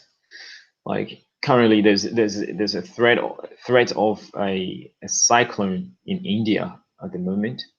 So I mean, this is really crazy with the weather. But yeah, Australia can do with some rain. Okay, Australia can do with some rain. So yeah, Mozambique's holiday island ruined by cyclone Kenneth. So yeah. South Sudan Machar to attend Addis Ababa meeting. So he is a rebel leader in South Sudan, and they've come to a ceasefire. Okay, for economic improvement in Sudan. So he's going to meet with Abiy Ahmed in Ethiopia. Okay, and speaking of Abiy Ahmed, I have interesting news about him. I mean, he's got to be my main man. Okay, in Africa, one of the best leaders in Africa. Okay, hands down at the moment. Okay, and I really applaud him for so much that he's doing. Okay, Abiy Ahmed is backing the protesters in Sudan. Okay, and speaking up against the military occupation of the country and stuff like that. So, you know, Abiy Ahmed has ties with Saudi Arabia because Saudi Arabia is one of the stakeholders of the Ethiopian economy. Okay, so so it's like a love triangle with with Saudi Arabia. All right, because we're family. Okay, we're family. All right, so here you have Ethiopia Prime Minister Abiy Ahmed. So here, Ethiopia Prime Minister visits headquarters of e-commerce giant Alibaba on China trip. Okay. So Ethiopia Prime Minister Abiy Ahmed continued his engagement in China, where he is attending the Belt and Road Forum that started on Thursday. A major highlight of Abiy's second day was his visit to the headquarters of global e-commerce group Alibaba in Hangzhou. He met with the group CEO Jack Ma, the second meeting between the two in many months. Abiy and Ma first met during the World Economic Forum (WEF) held in Davos earlier this year. Okay, so what I intended to do, I wanted to do is have a little break and interact and make sure everything is all right. So is everyone in the chat following? Chaotic Storm, are you following? If you have any questions, by all means ask. Any comments, okay, to keep me going. He met with the group CEO Jack Ma, the second meeting. Okay, I read that. Jack Ma expressed he has been inspired by the reforms that. So see, the world is watching. The world is watching. Okay. So this is a quote from Jack Ma. Jack Ma expressed he has been inspired by the reforms that have been undertaken, confirming that Ethiopia is now a key strategic partner, which he will visit this year. Okay, so when this happens, okay, they're gonna expand trade and commerce and business. Okay, so he had visiting interest. So anyone who visits Africa, there's this spirit that hits you that it has so much potential. Africa has so much potential. If you visit Africa with a clear conscience, with a pure heart, okay, you will do exceedingly well. Here, look. Oh, you hear chaotic storm. Look at O'Shea Duke Jackson. Okay, O'Shea Duke Jackson is still in Africa.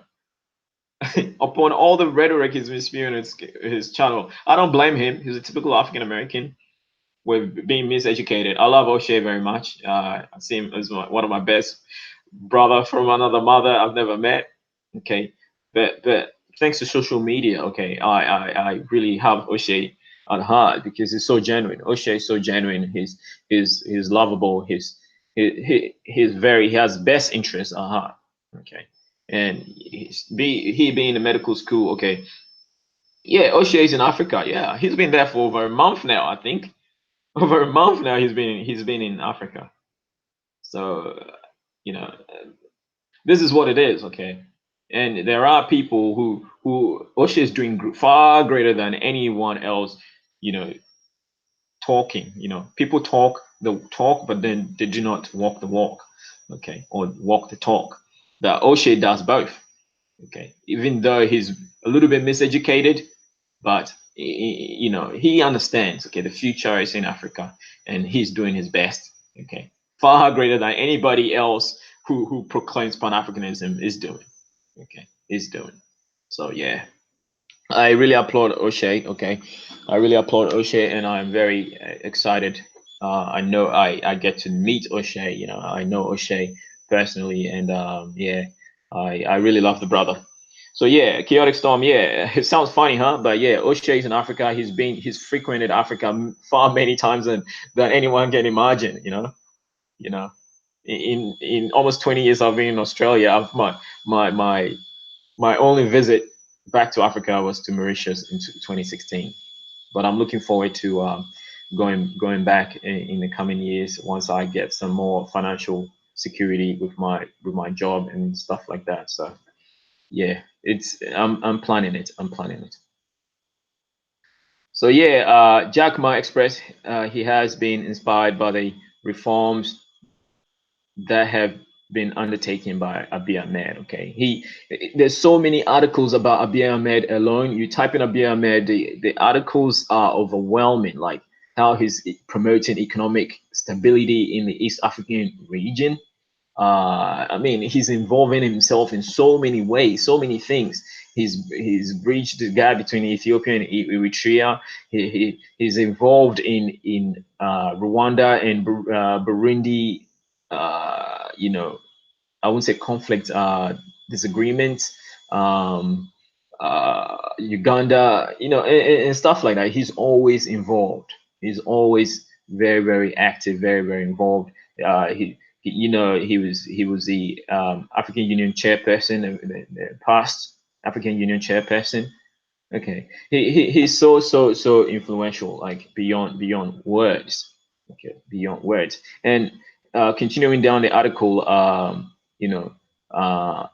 which I'll get to. Okay, China has cancelled uh, a portion of, if not all. I'm not too clear on the article, but China has cancelled the interest-free loan given to Ethiopia, basically because they see what they.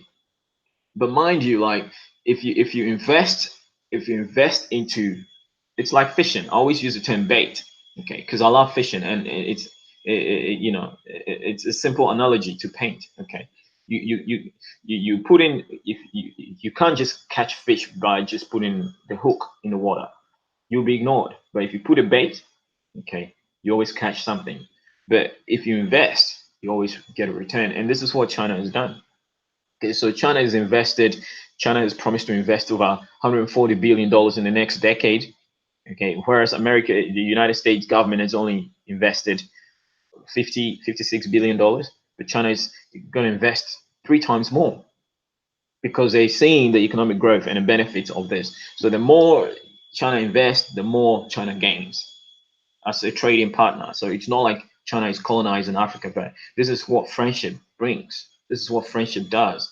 So, you know, basically nobody goes into business to lose, but if it gets to a point of a mutual benefits, okay, mutual benefits benefiting both Africa and China together, hey, I applaud China. They should keep doing what they're doing.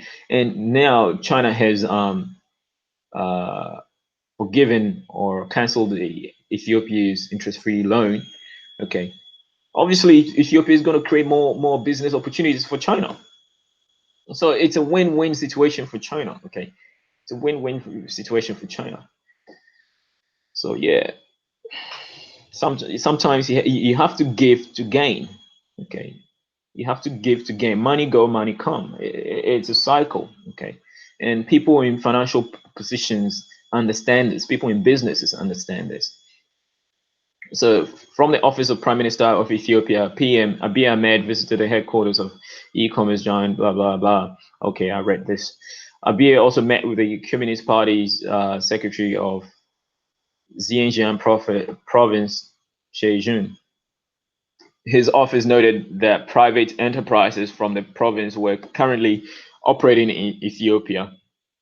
Of course, they're excited when you go to Ethiopia. The economic improvement in Ethiopia is staggering from all the videos I've seen. Okay, videos from shout out to JPV if it's here. Okay, and Watermaya. Okay, Watermaya. All the videos coming out from Watermaya, and I have a ton of Ethiopian friends. Okay, who tell me, you know, a ton. I saw this guy's this guy has had a sticker on the back of his car, and uh, it was basically saying that Abiy Ahmed is the man or something. And I made sure I caught up with this guy, you know, and then I tweeted at him and showed him my solidarity, that I'm with you, brother, I'm with you, and they understand. I always do this when I see Africans on the road, so I always do this and make them know that yeah, you know we're young, but we know what's going on. So yeah, early on Wednesday, Abiy held multiple diplomatic business meetings with partners. He met separately with Chinese President Xi Jinping and with counterpart Prime Minister Ali. Okay, blah blah blah blah blah. All right, so I'll quickly jump to I think it's the same thing. China cancels Ethiopia's interest-free loans. PM in Beijing for forum. Okay, sorry. China has canceled all, okay, so my mistake, okay. China has canceled all interest-free loans it had advanced to Ethiopia as at the end of year 2018. The Prime Minister of Abiy Ahmed's office confirmed on Wednesday, because Ethiopia has done exceedingly well with the money given to them. So yeah, uh, you know, those of you who are religious, you would know the story of the talents, okay. So yeah, if you give in something little and you make the most of it, whoever gave it to you would be exceedingly, willing to give you more. So yeah, it is what it is, right? So yeah, analysts estimate that since 2000, Ethiopia has borrowed over 12 billion from China, including funding for the Addis Ababa Djibouti electric railway line linking the country with Djibouti, its main import-export route. PM Abiy Ahmed, PM Abiy and high-level delegation arrived in Beijing on Tuesday to attend the Second Belt and Road Forum for International Cooperation, BRF, which starts today, April 25th, and ends on April 27th. So this article was on the 25th of April, right? So he held meetings with the following persons of his first day of engagement. Chinese President Xi Jinping bilateral meeting. Chinese Prime Minister Li Keqiang to discuss the further strengthening of Ethio-China relations with the signing of 5 agreements. Leadership of the China Railway Construction Corporation, China Export and Credit Assurance Corporation, State Grid Corporation of China overseeing the signing of 1.8 billion investment agreement, which covers provision of electric power transmission and distribution. And as you know, the China funds the Grand Renaissance Dam in Ethiopia over the Blue Nile. Okay, so yeah.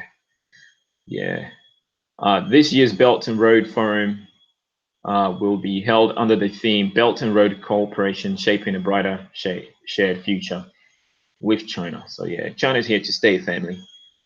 What more is there to a friend that really has your back?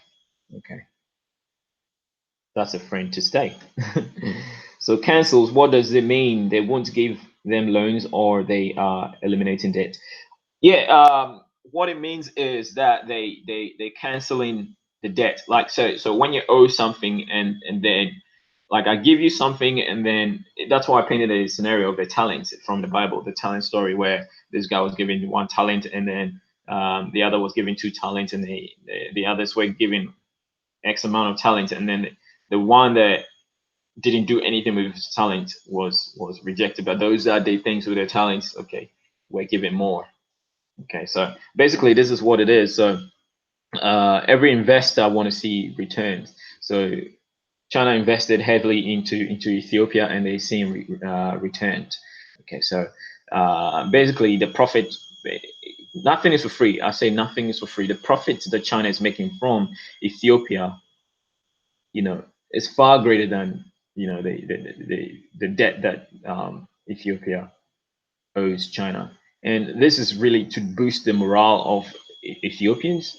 Okay, it's to boost the morale of Ethiopians. Like it's like borrowing money from a bank. Okay, if you are always paying on time, you are doing this. Even though the bank never cancels your debt, but then what it is you can always, because you have a good credit report, you can always get more loan to do some things like meaningful things. Right. So basically that's what it is. So yeah, forgave, that would be the right word. Okay. So say canceling. So we'll just be forgave. But I think cancel is the main thing. So Ethiopia don't have to pay anything back. They don't have to pay anything back for those loans. But like I say, the China people, the Chinese government have already made their money back anyway. So yeah, considering the amount of money that is leaving Africa each year, okay, Ethiopia would have already paid that back. All right, so the forum events included leaders roundtable, high-level meeting, thematic forums, CEO conference, and other side events. Representatives from over 100 countries, including 40 leaders of foreign governments, have confirmed their attendance. The first Belt and Road Forum was held in 2017. January 2019, China forgives. So January 2019, you all remember this one? China forgives Cameroon $75 million debt. You all remember this? Okay. So corruption in Cameroon would have taken half of this money. And I stated earlier on the stream how the African governments are so corrupt that the prime minister, the president of Cameroon, Joseph Biya, has a daughter in the United States paying rent of $250,000 a year. That's just crazy. That's just crazy. So that's like $20,000 a month in rent. What the hell? What the hell? I mean, that's so serious for a country that is regarded as a poor country, and you have your president daughter doing that, and that's only rent. Okay, what about food? What about clothing? What about entertainment? What about luxury items, cars? So yeah, the announcement has made. Okay, China in January 2019 forgave Cameroon about 78 million in debt. The move, according to Beijing, was part of support to help ease economic hardship in the Central African country. The announcement was made after meeting between President Paul Biya and Yang Jiechi, a special representative of Chinese President Xi Jinping in Yaoundé, so the capital of Cameroon. The said amount was due to be repaid in 2018 as part of the country's estimated 5.7 billion total debt burden. The figure is from the public body managing Cameroon's external debt. Analysts have, however, expressed reservations about Beijing's motivations or motives with an economic averring that it may be linked to annexing greater access to natural resources. So yeah, basically, there's no free lunch. Okay, so they cancel the debt and then they have more access to more stuff in terms of like resources, right? And you know, Cameroon has a large oil deposit and other minerals and stuff. So it is what it is, right? What else? Yeah, I spoke about the Mozambique uh, flood hurricane situation. Yeah, as you can see the picture there. This again from African News. Okay, devastation, utter devastation. All right, complete chaos. It's quite surprising that the roof is there, but then it's been blown off the building. Mm. I'm surprised how this roof survived, but yeah, yeah, interesting. Here is BBC article about the chaos in France at the moment. Paris May Day protests, police and demonstrators clash. Okay, so yeah, you can go check it out. It's crazy in France. I mean, every weekend the protesters are there. Let's read a little bit. French police have fired tear gas on masked protesters who joined large May Day demonstrations in Paris. Traditionally a union-led day of action in the country, this year's event brought both the Yellow Vests movement and so-called black blocs of dark-clad protesters onto the streets. So some smashed shops' windows and threw projectiles at the more than 7,000 officers deployed. Police responded with tear gas and water cannon and arrested 380 people. About 38 people were wounded, including 14 police officers, one of whom was hit in the head with a paving stone. I mean, how can you be that crazy to rip the paving stone and throw it at the police? So yeah, the clashes forced the head of the CGT union to temporarily flee the march, and the group said their leader had been tear gassed. So yeah, you can check out the full article. I mean, it's just chaotic. Okay, it's just chaotic. I'm happy there's no black person here because an angry crowd like that can just turn against the black people, okay, or immigrants. So yeah, best to stay out of these sort of protests. Okay, black people. If you're listening to me from Europe, just stay away. Okay, be by all means be involved politically, but when it comes to angry crowds like this, stay away. Okay, because I know of this the riot in I think 1863 riot of New York, 1863 or 1863 during the Civil War in the United States. Okay, that was when boats of Irish people were coming into the United States. When the freed African Americans were living in New York, the northern part of free part of the United States. Okay, when the Irish arrived, because they were so racist themselves. Okay, they saw themselves close to the white people. Okay, they wouldn't draft themselves to go fight the Civil War, but because African Americans were drafted in the war to fight in the Civil War. Okay, those that were left behind were lynched in New York. Okay, the shops were attacked. These Irish people were blaming African Americans for having their opportunities. Can you believe that? Immigrants coming to your country. Well, this is a special form of immigrants, okay? Because I best be careful when I talk about this because of the ADOS movement, okay? So these immigrants come into the country that look like your oppressors. Okay, so when they come in to the United States from Ireland or Italy or wherever, they come and side with people that look like them, i.e., the Europeans or white Americans, and oppress the black people. So they took away all the businesses that the African Americans owned in New York, Manhattan to be specific. When you look at the Manhattan, like apartments is selling for $10 million. An apartment in Manhattan is selling for $10 million, and those land were owned by African Americans in the past, but they were ran off those lands. And so you have some Africans joining in some of the protests and stuff like that. They were lynched. Like historically, they were lynched over 100 people that very day. Okay, that very day. And historical accounts are not always accurate. Who knows how many more they've lynched over the period because of these angry Irish immigrants.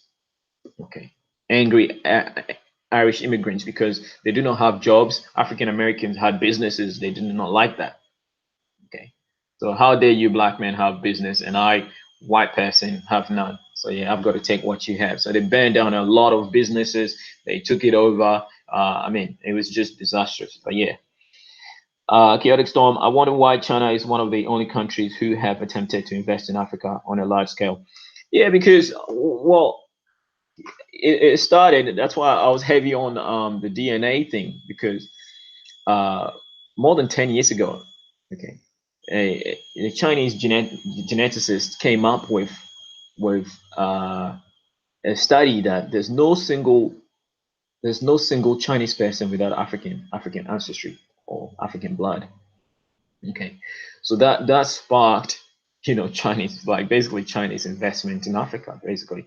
But China has always been investing in Africa. I have, if you remember, I did a stream on why China is great for Africa.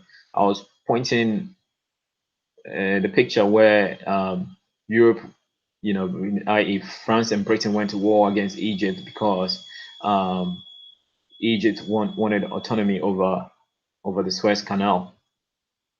Okay, that, and then Egypt wanted loan to build a dam. I think the Aswan Dam. Okay, and from the United States, and the United States rejected them, but then China gave them the loan to build the dam. Okay, but then yeah, President Nasser, Gamal Nasser, attended a meeting in Europe and had a heart attack and died. So he was obviously assassinated. Okay, he was obviously assassinated. But yeah, China is always, and that was like in the 1920s or 50s or something like that.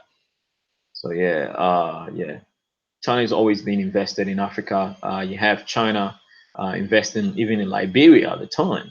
Okay, in Liberia. So the whole idea of China being a communist country, Russia always investing in Africa, the whole idea, like Russia has educated a lot of Africans. Like Africans have gone into Russia for education, and now it's China. So China has caused a lot of good for Africa. I.e., our very own Guatemala is studying in China and living in China. So yeah, China has done a lot more good for Africa. Like they need to be praised, but these deals need to be very transparent. Okay, they need to be very transparent. So yeah. So again, I wonder why China is one of the only countries who have attempted to invest in Africa on a large scale.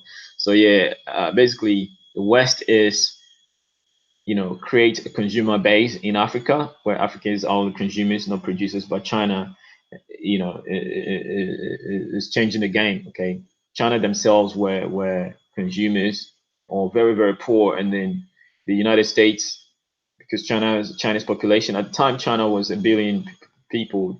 Africa was less than that, like 600 million people. So nobody had the future of Africa in mind or at heart. Okay, but China becoming very smart, very powerful, reverse engineering every technology, producing their own things. Now they can expand. So China is ideally looking for business ventures and opportunities. And with the population of Africa, expanding and blowing in the next 50 years, Africa is going to be 2 billion people. So it's a great place for production. So industrialization. So China is going to move all the industries into Africa, same way the United States and Australia move their industries into China. China is moving all the millionaires and billionaires and industries into Africa. So just to tap into the people, the human resource. Okay, so economically, it's improved the Africans' standard of living. Okay, so the average African has moved from earning $1 a day or less than $1 a day to like $5 a day. Okay, because of China's investments. So which is great, which is fantastic, So yeah, and so this is what China can do in a few 20 years, in a decade, or in a score years, but Europe hasn't done that in like 400, 600 years. They haven't done anything close to what China is doing in terms of investment. So Europe is take, and not give anything back. All right. They take so much, they take everything and even take the people. Yeah. So that's the model of Europe, and it's not sustaining because you can't oppress people forever. They're going to one day wake up and you're going to be in the shits. So Europe never had any backup plan. They thought the African would be stupid forever, okay, and subordinated forever. But it's worked to their own detriment. As you can see here, the protest in France. Once France falls, okay, Europe is going to shits. Okay, and Germany alone cannot sustain the entire European, region. So yeah, there are situations for Europe there. Okay, so yeah. So here's another article. In Libya, one of Putin's main bets is in play. So yeah, Putin is betting that this Mufta Haftar, whatever his name is, the Libyan come on, where is that? The Libyan general who wants to seize power, General Khalifa Haftar. Okay, Putin is banking on him. Okay, when you say the West has nothing to do with Africa, look, Russia is only waiting on the sideline, giving help where he needs to. Okay, so he can form alliance with the new Libyan government. Okay, for trade. So Libya is very rich in natural resources like petroleum and natural gas. So yeah, Putin, Russia is in place. So yeah, everything that is happening in Africa is just economic based. Okay, economic based. So yeah, if you have the right partners, things will go well. And if you have, it's best for Africa to have Russia and China on our side more so than the United States, because United States and Europe don't have the best interest of Africa at heart. Okay, evidently they don't. So yeah, all right. So yeah, basically, that's it. I was reading some notes on the African Union, but yeah, that's about it, family. The continental African free trade. African continental free trade is the best thing that has ever happened to Africa in the many years. Okay, it's really, really good. The agreement was brokered by the African Union and was signed by 44 of its 55 member states in Kigali, Rwanda, on the 21st of March 2018. Okay, so yeah, I think some other countries have since joined. So yeah, it's going to really, really promote. It's going to collapse the borders. It's going to promote trade. I mean, okay, this is United Africa, okay, as one conglomerate. is coming together. So far, the map of planned African Continental Free Trade Agreement. So ratifying parties, okay, they're still in the process of joining. Signed March 28th, not ratified. Uh, uh, Signed July 2018, not ratified. Ratified. Yeah. Yeah. So basically, that's what it is. So the gray is basically the countries that are not part of it. So we have Nigeria here, Benin, and we have that would be Eritrea. That would be Eritrea. So yeah, only a few countries are not on board, but they basically Nigeria is the biggest bloc, economically in Africa, the economic giant of Africa. Okay, and more so, the Nigeria's economy, oil field, is controlled by the U.S. companies and the European BP. Okay, and Canadian and Swedish. And you have Benin. I'm not too sure about Benin, but because Benin is French, colonized by French, and they have a free port. Okay, Benin free port, Port of Cotonou. Okay, which Benin makes a lot of money with shipping. So I don't know. They are tied with France. I don't know what's up with that, but Ghana is not producing cars. So, and I think about time Africans stop buying cars from Europe and patronizing their own manufactured cars. So yeah. So yeah, Chaotic Storm, what was this? Your info is on point. Where do you get your arrivals or your articles? Yeah, I scour for the articles on Google. I type in Africa lately, and then I see what's going on. And I have primarily I look at GhanaWeb.com, Ghana Web, because Ghana Web, has a very good article. I know Ghanaians are very very educated. The press press in Ghana is very very the journalism in Ghana is very, very effective because Ghanaians are very highly educated, and there's freedom of speech in Ghana, freedom of press in Ghana. So there's very little restrictions in Ghana when it comes to information.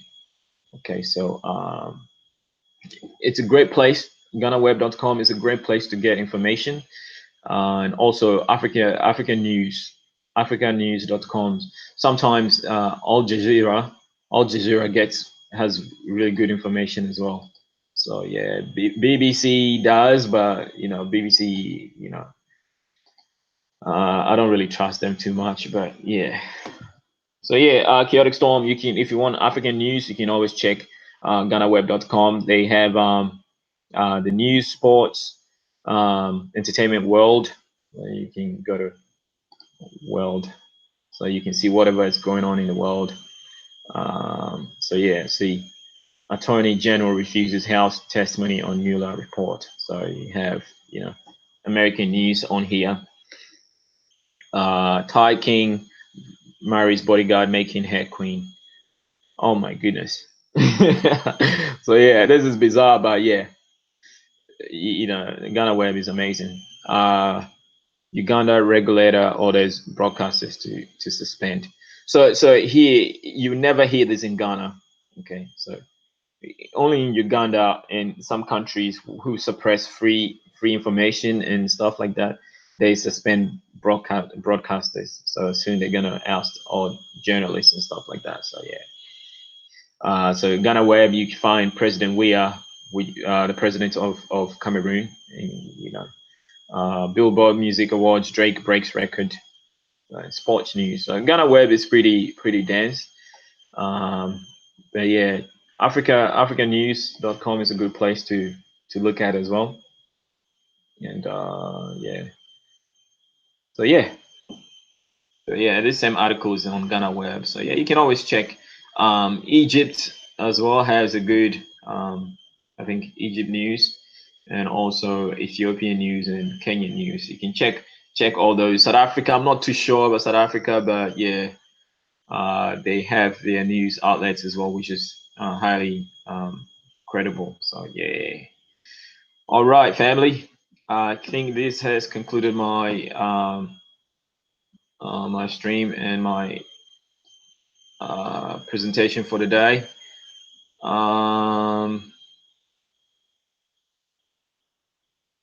So stop presentation. Chaotic Storm, are you still there? Yeah, so I'm back. Yeah. Are you there, Chaotic Storm? Yeah, so if you are, thank you for joining the stream. Again, big thanks to my subscribers. Yeah, you're here. Thank you. Thank you for joining the stream. I have been very busy, but when I know I have a stream to do with Dynast very soon. I was on the show briefly, and you know, someone was pushing the idea that, you know, Africans sold other Africans. You know, I never side with that. Okay, I never side with that. You know, being intelligent to look at it. Okay, that's not a business. You can't sell something. You can't sell something that you don't make any profit. Like, you can't have a business. Nobody goes into business to lose. So that wasn't a business transaction at all. Like, you know, intelligently, you cannot say Africans sold other Africans. That statement is very wrong. That statement is very, very wrong. So it's about time we start thinking critically. You know, I'm not saying that Africans were not complicit in the slave trade, but you know, it was no business for the African. Okay, it was no business for the African. The Africans were captured. Okay, they were captured, raided, and captured. Okay, so it wasn't a trade that benefited Africans at all. Okay, you do not have any trade when your your conquerors own the shipping. Your conquerors, uh, you know, control the demand for all these things. I mean, come on. So yeah, I was on the show, Dinah's show briefly, and I dispelled that myth, and I'll continue to do that. Okay, and also solidify my position on Pan Africanism and Dynast. Right. Chaotic Storm, if you've listened to Diners lately, he's completely left, you know, the ADOS movement. He's not siding with the ADOS movement at all. Okay. It's been infiltrated by too many haters. Like, it doesn't even make sense. The ADOS movement doesn't make sense because anybody can claim African descent in the United States if they wanted to. Even blue eye blonde hair. I saw this most gorgeous blue eye blonde hair um, woman from, I think she was a German model or something, and she had like 6% Senegalese, 6% Senegalese DNA. That's huge. That's huge. I mean, so anybody can claim, you know, ADOS. Anybody. So it just promotes more division than it promotes unity. So, and at best, it's gonna be hijacked. But anybody else that can prove ancestry to an enslaved African. So yeah. So yeah, that this really concludes my my stream. I'll try my best to make time and hop on with Dynast.